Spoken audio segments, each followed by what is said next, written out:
Good morning, students. In last class, we have dealt with the convolutions. Okay, we have seen about the convolution in your Z transform. So normally the convolution is of two types. One is your linear convolution, and another one is your circular convolution. So we have a delta problem in that. So in today's class, what we'll be seeing is we'll be moving to the next topic of the Z transform, which is nothing but your discrete Fourier transform. Okay. So we'll be going through the discrete. Second as the topic as discrete.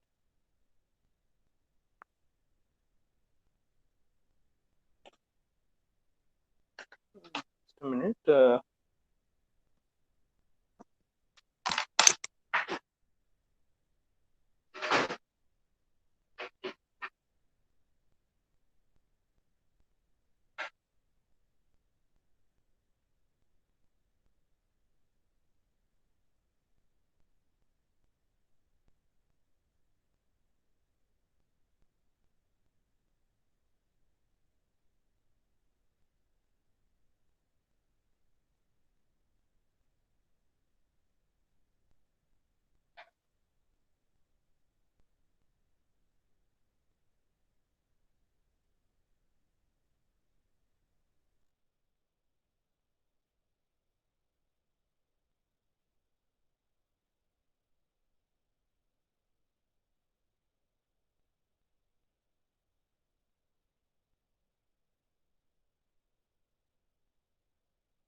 So we'll be dealing with today this topic, discrete Fourier transform.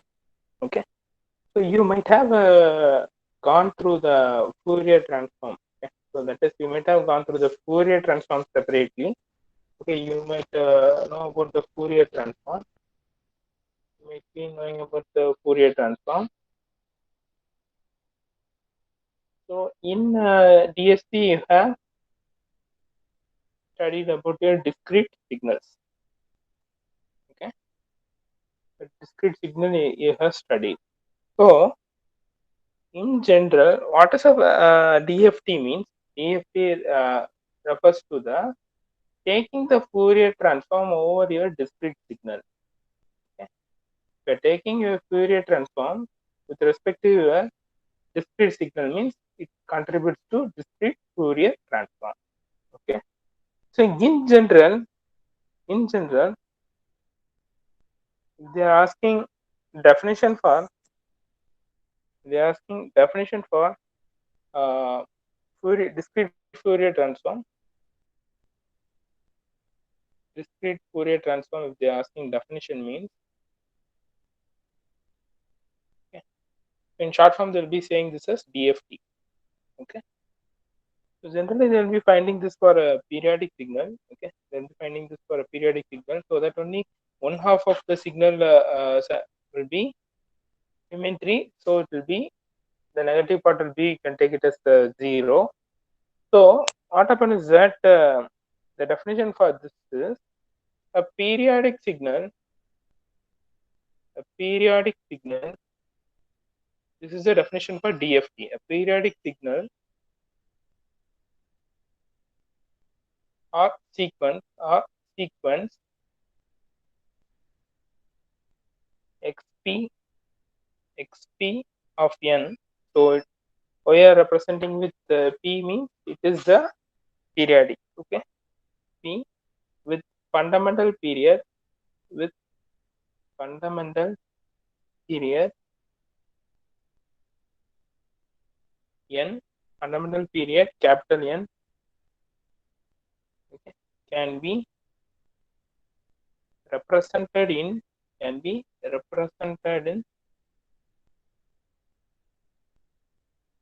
a Fourier series, can be represented in a Fourier series as this contributes to a formula that is nothing but your normal Fourier series formula. So xp of n will be equal to summation k equal to 0 to n minus 1. So where n refers to the number of samples. Okay, so n refers to number of samples.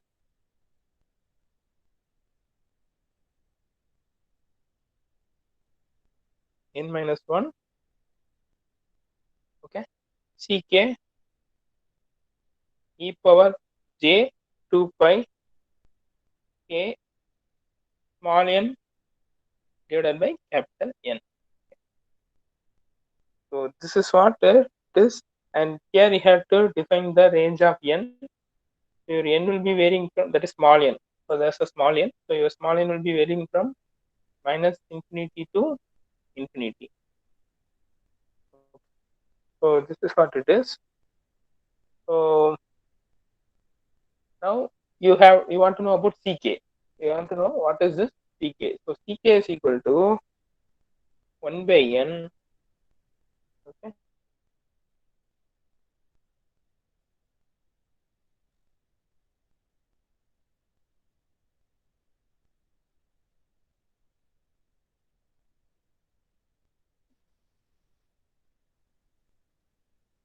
If you're taking this ck as a function, means for this function you have to apply the separate formula k equal to 0 n minus 1 xp of n e power j into 2 pi. Here it will be k divided by n. Okay. So this k will be varying from k equal to 0 comma 1 comma 2 comma up to it value goes up to n minus 1. Okay. Okay. So as I said, it is a periodic function. So what you can do is you can take your x of n is equal to, it's a periodic function. So you can take your x of n is equal to that periodic signal xp of n when that is for your 1/2, that is 0. That is, this is applicable for your 1/2, that is 0 less than equal to small n less than equal to n minus 1. Okay. Otherwise, this value becomes 0. Okay. If we are applying this condition, we are applying, that is, as I said, DFT is for, you will be taking for your periodic signal. So this will be contributing for your periodic signal, that is periodicity property. Okay, so that is, as per your periodicity property, you can take it as a symmetric value 0 less than n less than n minus 1. So if as per this periodicity property, your ck value will be reduced. How it will be reduced means,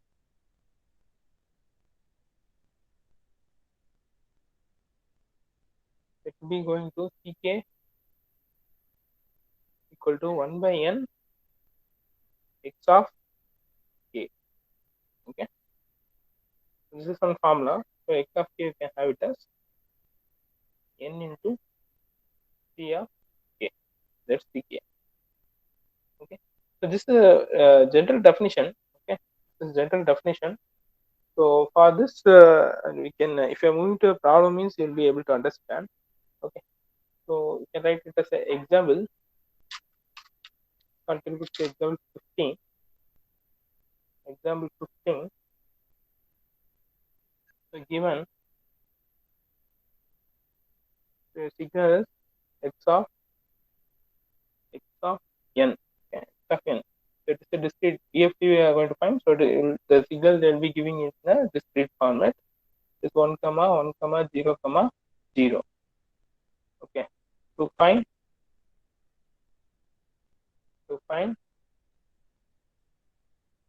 DFT of frequency.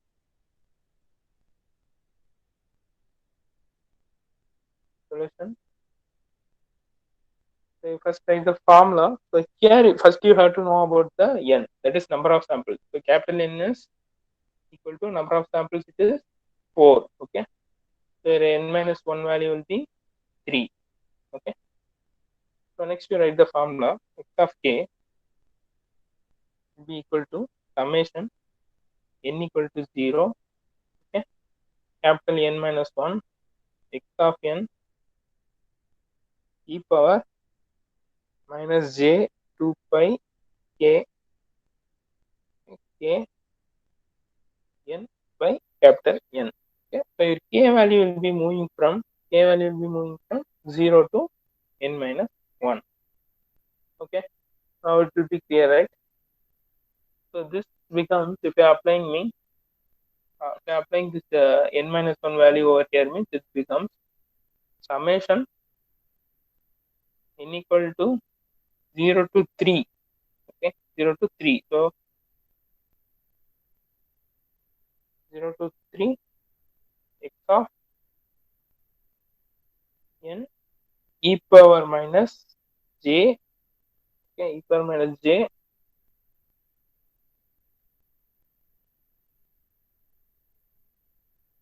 so n value is e power minus j, here 2 pi will be there, and then k, then small n, so your n value is 4.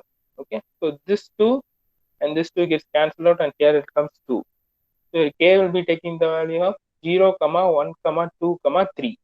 Okay, these 4 values here it takes. So it will be finally summation n equal to 0 to 3 x of n e power j minus j by k into n by 2.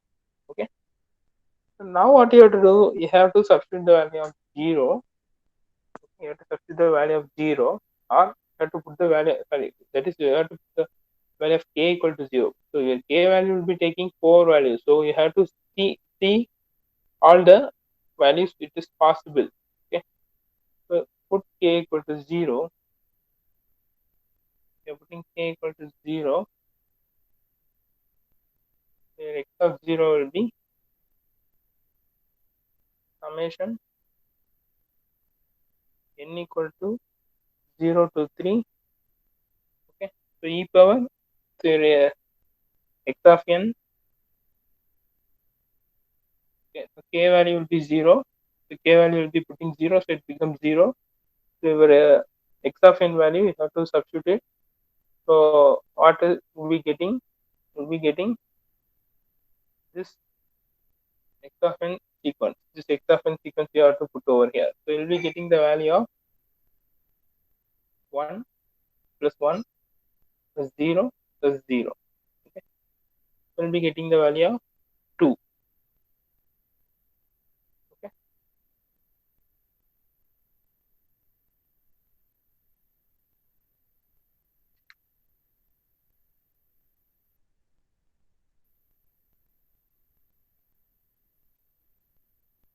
so this is the basic thing. X of 0 we have got.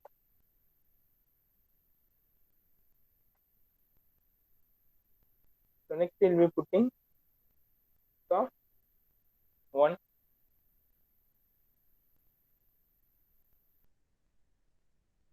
equal to summation n equal to 0 to 3 x of n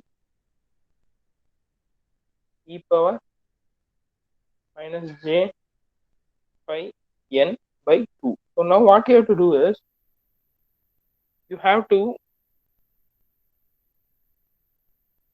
substitute each and every one value. Okay, so that is, you have to substitute each and first you have to put x of 0. So x of 0 value we have got from the previous plus 2. So on solving this, you'll be getting 1 minus j plus 0 plus 0. So you get the imaginary part. Why means due to this e power term. Okay, now it becomes 1 minus j.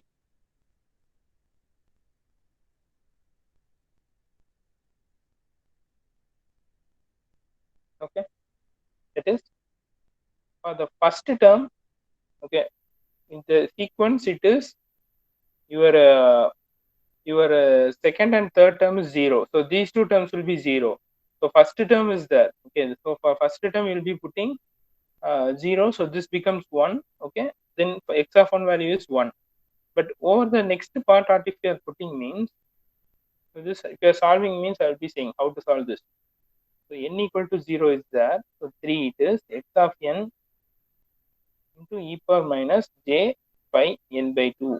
Okay, this you have to solve. Okay, this is what they have given. Okay, so if you want to solve means first you take, so first you put the value of 0 over here. Okay, so if you're putting the value of 0 means it will be x of 0, okay, into e power 0, because n is 0, right? So e power 0, okay, plus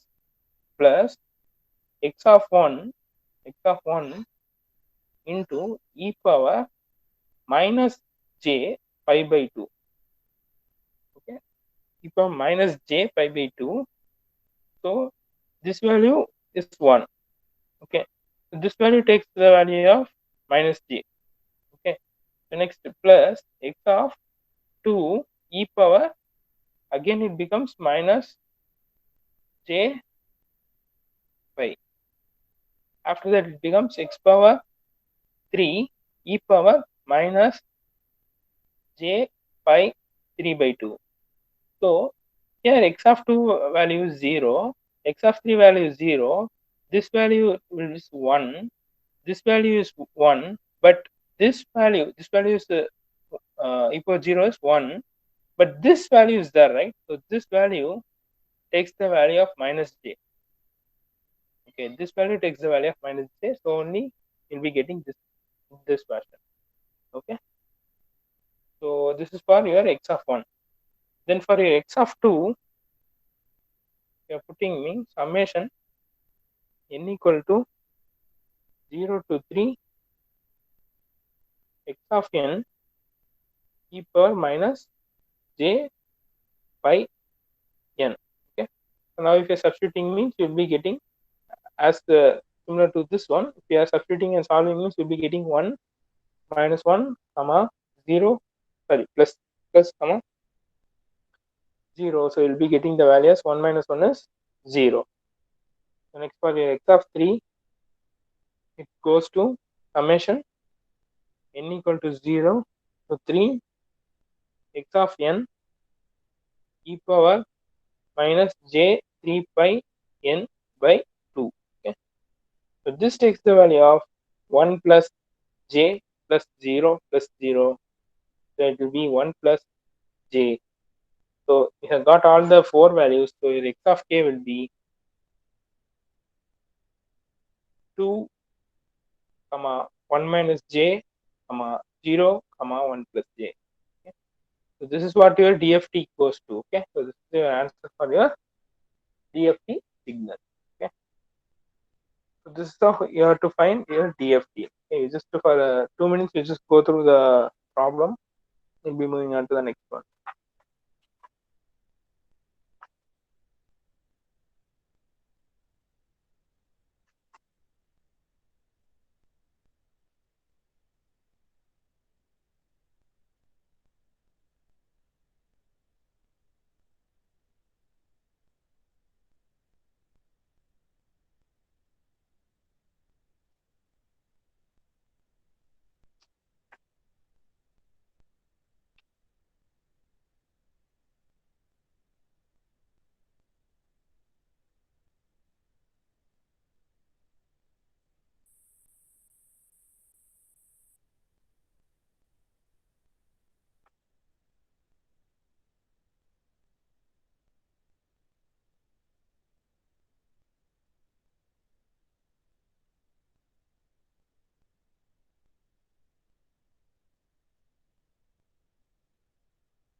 And this next there's another one small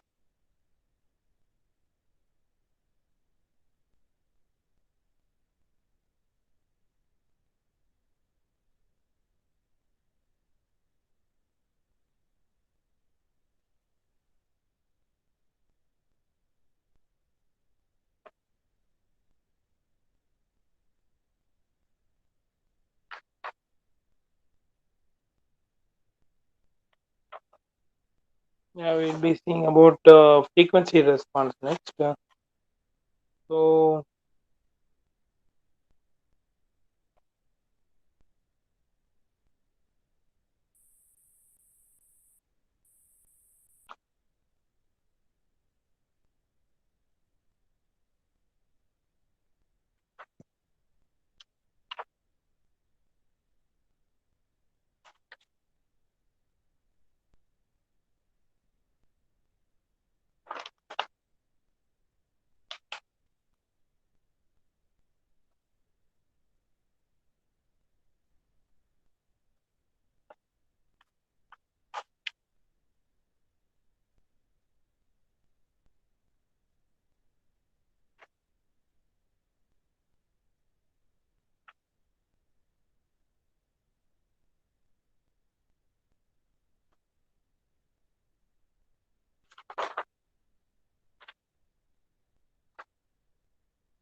you just take it out. So we'll be seeing about the frequency response. Okay. So this is the time response. Okay. So that is in control system you might have studied.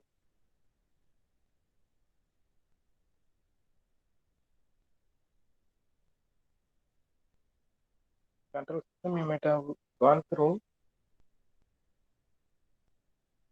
time response as well as your frequency response.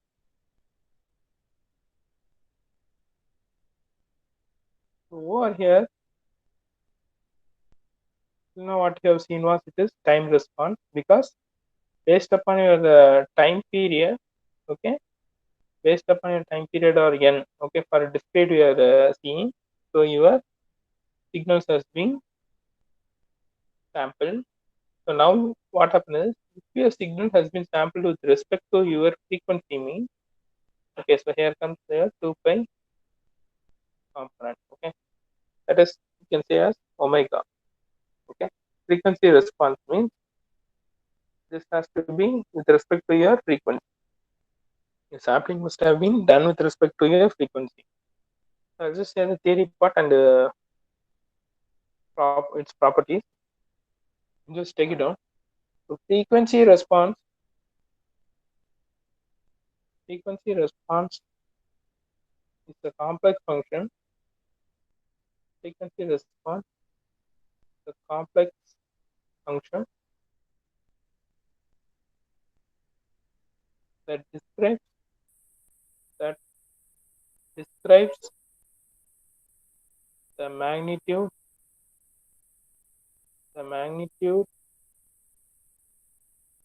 and magnitude and phase and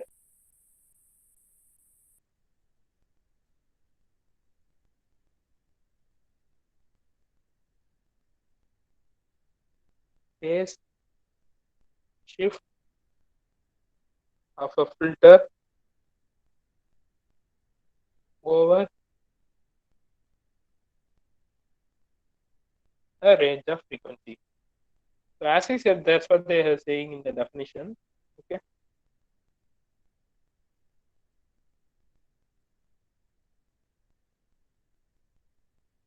Okay, the same thing they are saying in the definition also. Okay. So now we can move to the properties. Okay. Let's take it down. H e power j omega. Okay, H e power j omega takes nothing but your frequency response takes on values for all values for all omega. Omega is nothing but your angular frequency. Okay, for all omega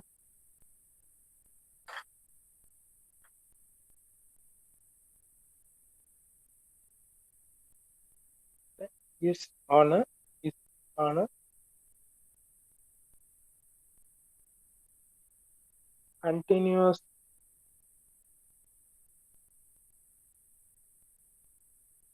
of omega. Okay. So here what they are saying, He of j omega value will be for all your angular frequency. So that is nothing but your, instead of time domain, they will be representing in your frequency omega. So second, h e power j omega is periodic is periodic in the frequency domain. So in omega means nothing but your frequency domain. Omega refers to your frequency domain. Frequency domain.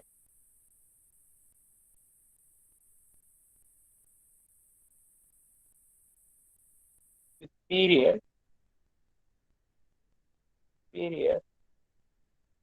2 pi.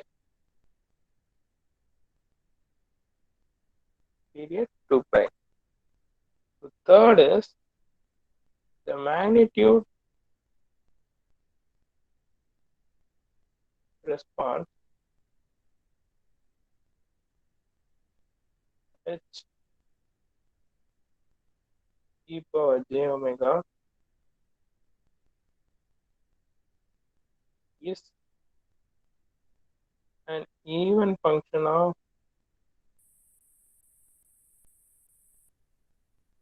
omega and it is symmetrical. Okay.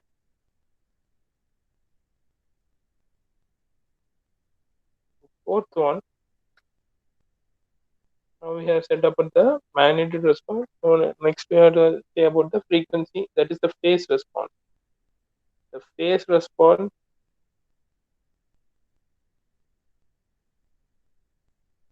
h e power j omega is an odd function of omega and anti-symmetrical, that is it won't be symmetrical. So your magnitude response will be symmetrical, whereas your phase response is unsymmetrical. Here it is about pi, here also it is about pi. Okay, so okay, so what you can do is this will be completing in today's lecture. So today's lecture a short one. Okay, so this we have seen about DFT